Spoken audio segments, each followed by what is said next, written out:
This cube that's 2 inches on a side, it's surprisingly heavy when you pick it up. What if a small, forgotten piece of history could change the world today? In the final days of World War II, Nazi scientists created 664 uranium cubes, hoping to unlock the power of the atom. But their plans failed. The reason why I knew what it was is I had seen a picture of it before. It was in the German nuclear reactor. German uranium cubes. Now, decades later, these cubes quietly resurface, raising dangerous questions. What happened to them? Why are scientists so worried? Join us as we uncover the mysterious legacy of these cubes and their potential to wreak havoc in the present day. Nazi Germany's secret nuclear program. Nazi Germany was running a secret but just as dangerous race during World War II. It was a race for the atom, and the winner would be able to make a weapon that would destroy the world.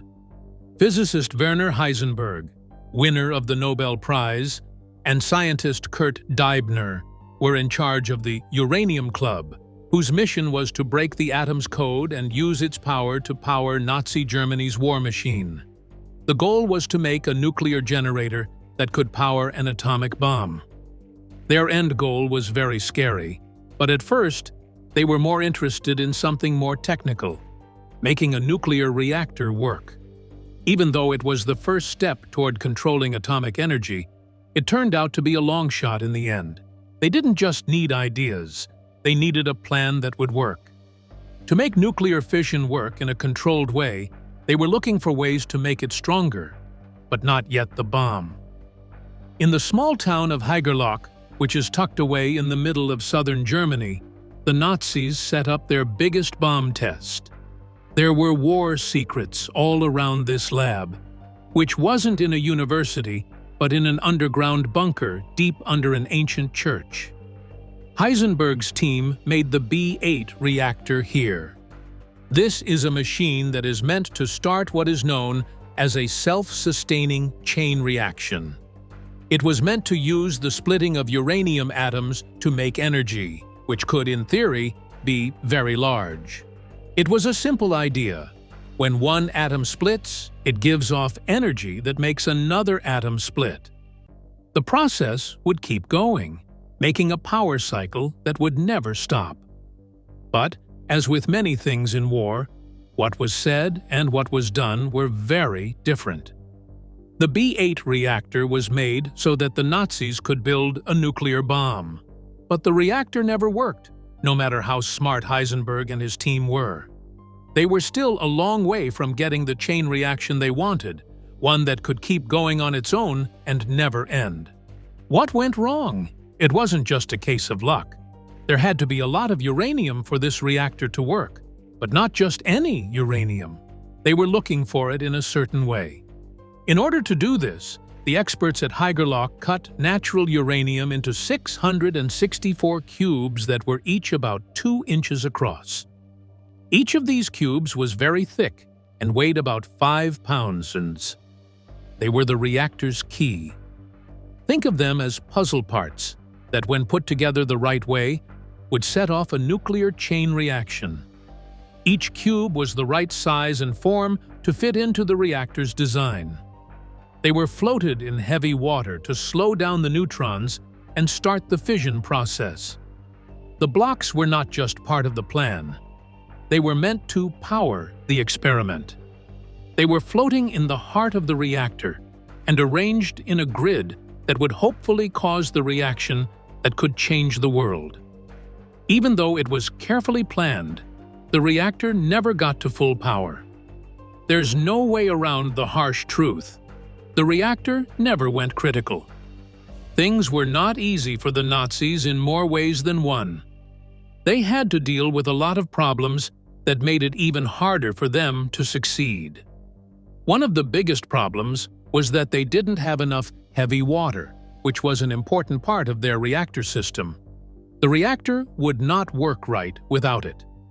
To slow down neutrons and make fission more likely in natural uranium, you need heavy water. The Nazis had some, but they were running out. There was a reason for this lack. In fact, the Norwegian resistance was very important in stopping the Nazis from getting heavy water. The Norwegian resistance forces attacked the heavy water plant in Norway that was run by the Nazis in a brave way, making it impossible for the Germans to get this important resource. The reactor could not do its job without heavy water. Even if the Nazis had enough heavy water, time was still the most important thing. The war was getting worse, and there were not many supplies left. At the beginning of the program, there was a sense of urgency that started to fade. The project stopped moving forward because it didn't have the political support or scientific clarity it needed.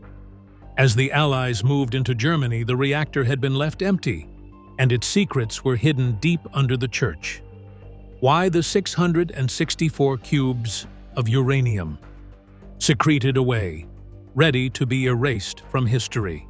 Even though the Nazis were not able to make a nuclear plant that worked, the uranium cubes they made are now a strange historical artifact. They didn't go away. In fact, they would show up again decades later, which made scientists curious, worried, and filled with wonder. But what did these 664 cubes do after the war? Where did they go? What makes experts so scared about them coming back now? The next part of this story tells us about a surprise find that starts a search for these long-lost artifacts from a dark past that lasts for decades. Stay tuned as we find out where these uranium cubes went on a strange journey after the war and why scientists are so worried about their return. The race for nuclear secrets. In 1945, as the war was coming to an end, the Allies had more to think about than just beating the Nazis. What would happen to the information and materials the Nazis had gathered in their covert race to make an atomic bomb? That was the real question. Other countries, like the US, UK, and many others, were also eager to get their hands on these materials. They were afraid that Nazi nuclear research could change the balance of power if it got into the wrong hands. Operation Alsos was a secret mission by the Allies to find and take all of the Nazis' nuclear materials and papers. This was done to stop this from happening. It wasn't like any other military task. This was a race against time. Along with intelligence agencies, the US military sent scientists, military officers, and spies to Germany to look for nuclear research centers, universities, and labs. It was clear what the goal was: to get any useful science information or materials that could be used to make weapons. But as they went deeper into Germany, they found something they didn't expect. In the war-torn countryside and secret bunkers, there were signs that the Nazis were trying to unlock the power of the atom. These signs would later become legendary. The Alsos team found a set of 664 uranium cubes that had been used in the Nazi reactor project in Haigerloch. This was one of the most important things they found. The uranium cubes were not just metal squares. They showed the Nazis' valiant but failed attempt to control nuclear energy, which could have changed the course of the war. Carefully numbered, these cubes were not yet fully understood in what they meant. The Allies took them because they knew it could be dangerous to leave them in the hands of the Nazis. After making sure the site in Haigerloch was safe, the Allies found the uranium cubes floating in the reactor setup. These cubes were very important because they were meant to be fuel for a reactor that could have been used to make a nuclear bomb. Each cube was made of solid uranium, weighed about 5 pounds, and was small enough to be able to move around inside the reactor to help fission events happen. The Allies didn't waste any time after getting the cubes. It took great care to package the cubes and send them back to the US for more testing. The Americans were already working on their own nuclear projects, like the Manhattan Project, and they knew that the Nazis' study could help them figure out what they should do instead of what they were doing. It wasn't just the 664 cubes that were found. A lot of scientific data, documents, and other things were also found that would be very important for shaping future nuclear studies. Even so, the cubes were some of the most interesting and important pieces of the puzzle. The uranium cubes showed what might have been and how dangerous the Nazis' plans for atomic weapons could have been, even though they had not been able to make a working nuclear plant. Once they got to the US, the uranium cubes were kept in a number of military and science buildings so that they could be studied further. But there wasn't a clear, unified plan for how to deal with them. Europe was rebuilt after the war, and the Cold War was just getting started. During this time, these cubes were seen as little more than relics, important, but not fully understood. The US military did not have a full list of all the places that each cube was sent. While some were kept in science labs, others were sent to other areas to be studied further. Because there wasn't good planning and tracking, some of these cubes got lost over time and were no longer in the official record. The more time went by, the more secret these items became. Some of the cubes were probably melted down or used for other studies, but the rest were still hidden away from the public. It happened that the cubes got lost in the military's red tape and weren't found again until many years later. The uranium cubes were rare and expensive because they were important to history. They were also dangerous because they could release radiation. They couldn't be used right away for nuclear bombs, but they could be re-enriched into material that could be used for weapons. As the Cold War got worse, the fear that this information could end up in the hands of foreign states or even terrorist groups became very real. No one knows for sure what happened to these uranium cubes yet. It's still taking time to figure out their journey after the war. But what happens when something this dangerous comes back to light after being hidden for decades? The next part of the story shows how these cubes, which were thought to be lost for a long time, are slowly making their way into the present day, causing fear, confusion, and a strange sense of urgency. What magic do these old cubes still have to tell? Who is now following them? The search for the lost uranium cubes has just begun, and the results are not at all reassuring. Find out what happens when something from the past comes back to haunt you with a radioactive twist. The mysterious resurfacing of the uranium cubes. In 2013, a phone call led to a finding that set off a chain of events that no one could have seen coming. Tim Coe, a physicist and professor at the University of Maryland, was out for a run when an old friend called him out of the blue and insisted on meeting him in person. Coe was interested, so he went to the given spot, which was a parking lot not far from his house. What he found there would lead to a 10-year study into one of the most mysterious artifacts from World War II. A small bag, wrapped in paper towels, was in the trunk of my friend's car. Inside was a dark, thick cube that was about 2 inches on each side. Just the weight was strange. Like a lot of heavy stuff was hidden inside the small thing than I thought. At first view, the deep charcoal black cube looked like any other object. But its cold surface and heavy weight gave away a darker secret. Coe got a note with the cube. It was a coded message that would add to the mystery of the story. It said, "Taken from Germany, from the nuclear plant Hitler planned to build." Neininger's gift. Coe, who knew a lot about the past of nuclear power, saw right away that the cube could be important. This wasn't just any object. It could have been one of the elusive uranium cubes that Nazi scientists made when they failed to make nuclear bombs. Well-known scientist Werner Heisenberg planned the reactor experiment so that the cubes could be a part of it. This was all part of Nazi Germany's effort to use the power of the atom. Once the war was over, though, these cubes were lost in the chaos of Europe. Now, one of them had suddenly come back to life. The investigation company wasn't going to take the cube at face value. It was possible for what he held to be one of the most important discoveries of the decade, if it was true. The next thing he had to do was clear. He had to find out where the cube came from and be sure that it was really part of Nazi Germany's nuclear program. That's when Miriam Hert.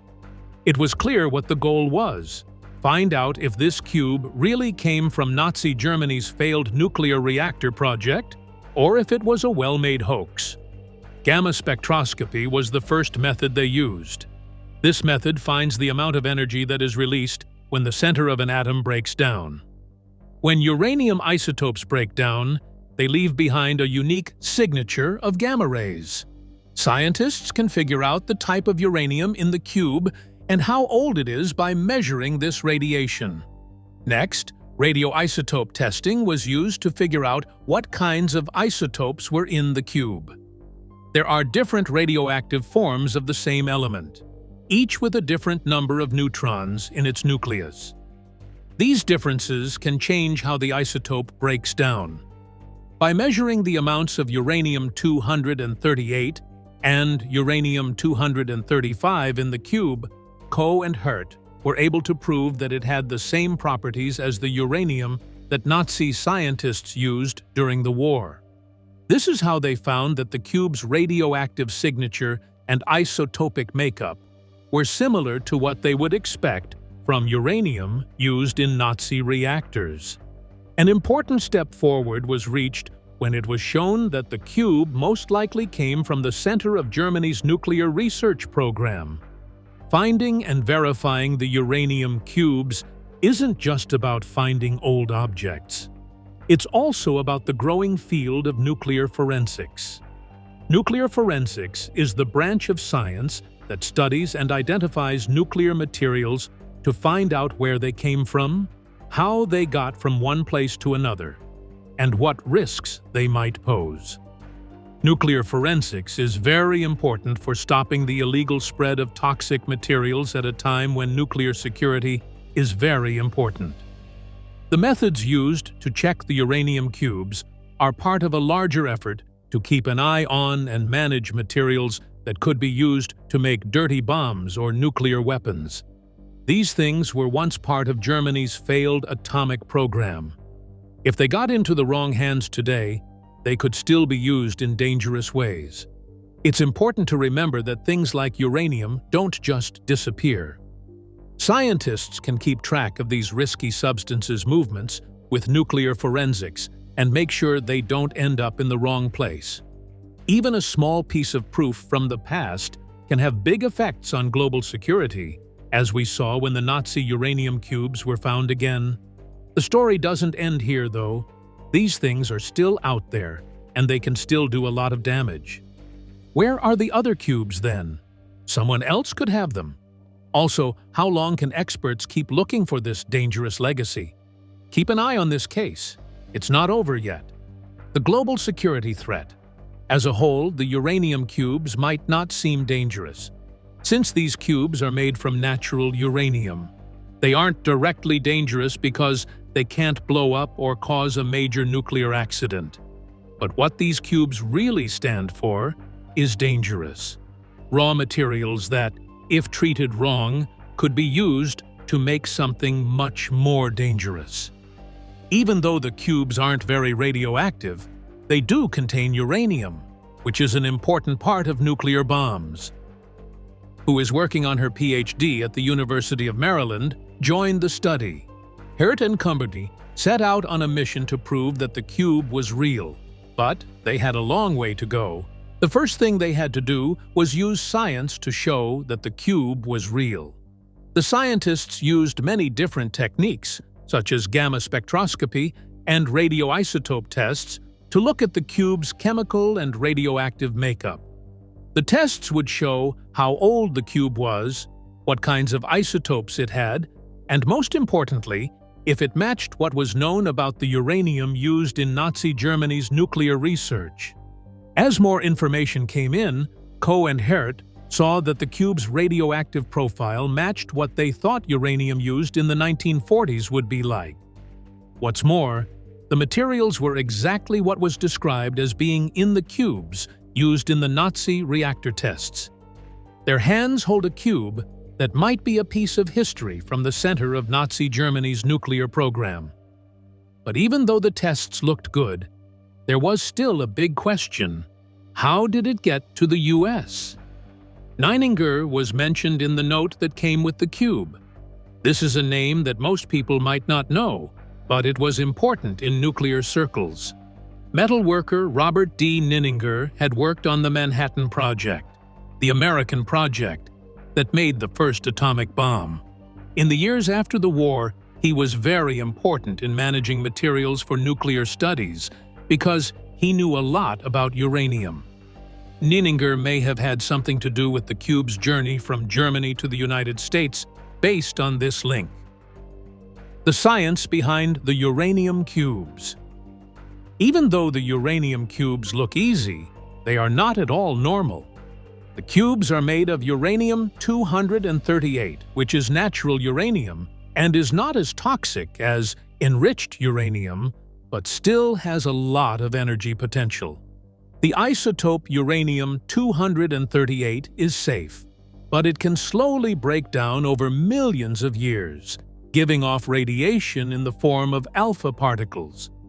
This makes the cubes slightly radioactive, but not dangerous right away. But these cubes' story isn't just about their radiation. It's also about their shape. Since isotopes and how they react with radiation are different for each object, they give it a unique chemical fingerprint. By looking at these fingerprints, scientists can figure out where a sample came from. There was a clear pattern of isotopic makeup in the uranium cubes used in Nazi Germany's nuclear program. This pattern showed how they were made. Scientists can tell for sure if the cubes were made in the 1940s or if they are just well-made fakes by looking at this design. Scientists need to know not only that the cubes are made of uranium, but also when and how they were made. This radioactive signal is very important. Uranium's atomic structure changes over time. We can tell how old something is by looking at the decay pattern of its isotopes. Scientists can pretty much figure out where the cubes came from by measuring the amounts of these isotopes. Physicists Timothy Coe and Miriam Hert used complex science methods to make sure that the uranium cube they found in 2013 was real. What the uranium could become is the real danger, not how it is now.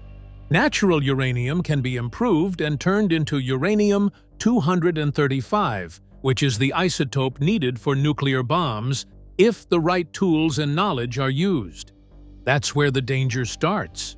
This stuff that doesn't seem dangerous could easily become a weapon of mass destruction if it got into the wrong hands.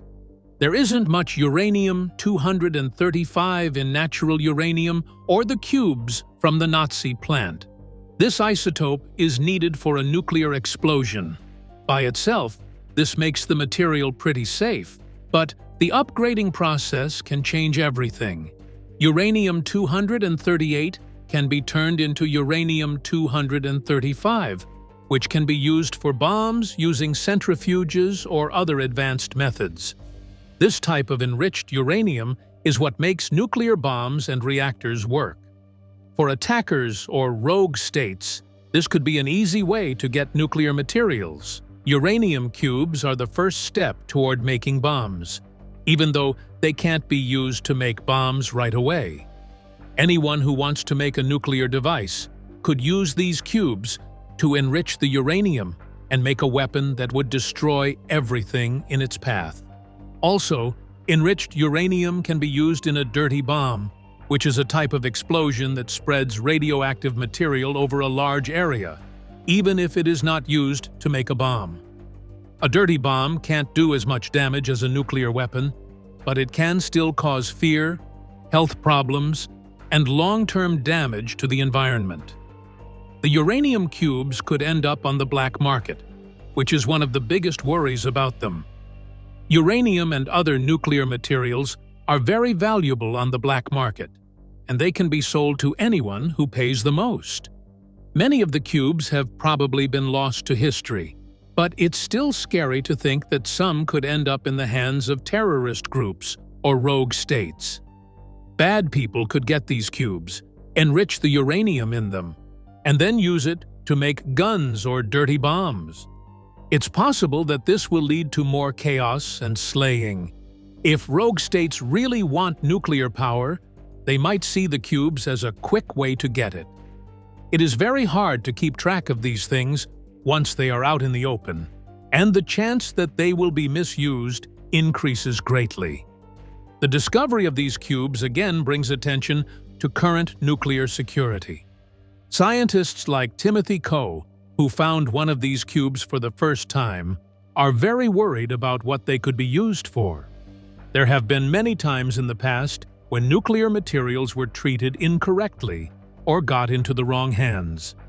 For example, after the fall of the Soviet Union, there were stories of missing nuclear material, which made people around the world even more worried about their safety.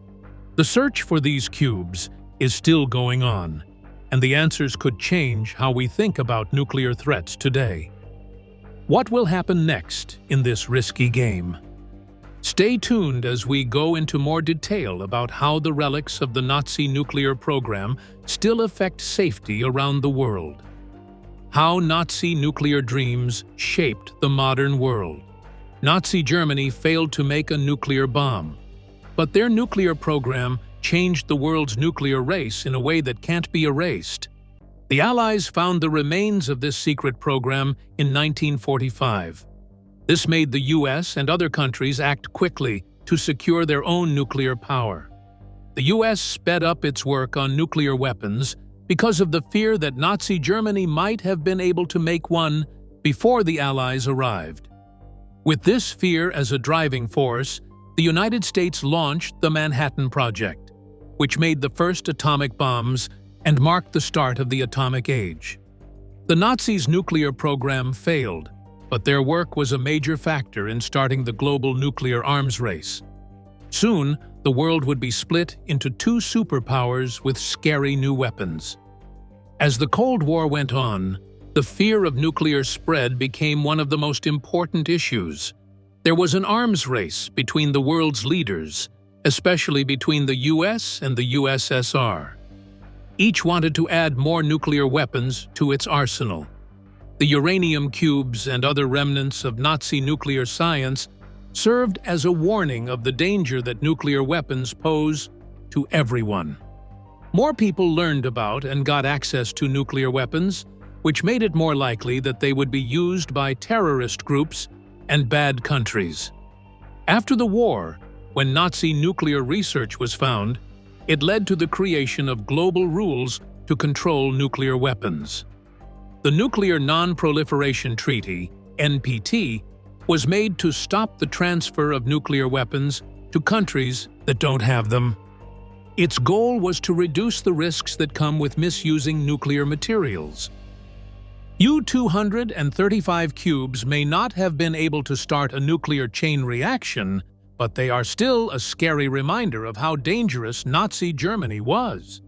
In history, these cubes show a very important time when the world was on the edge of the nuclear age, with unimaginable destruction.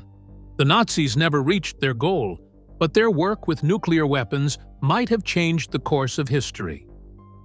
At this point in time, these cubes still show how dangerous it can be to pursue science without limits during a war.